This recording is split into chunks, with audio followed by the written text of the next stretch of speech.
Hello guys, in this video I will show you how to manage recovery settings on NameCheap. So for that guys, first of all, you will need to log into your account on a desktop and then select on your top right corner the account option and then select profile. Now get on your left side, scroll down till the last, select security. Now get on your right side, scroll down and select the first edit button.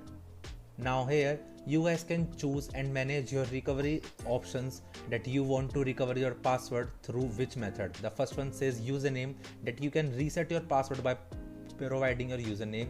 The second option says primary email, that means you can reset your password by providing the primary email address on your name profile. The third option says domain name, that means that you can reset your password by specifying any of your domain names.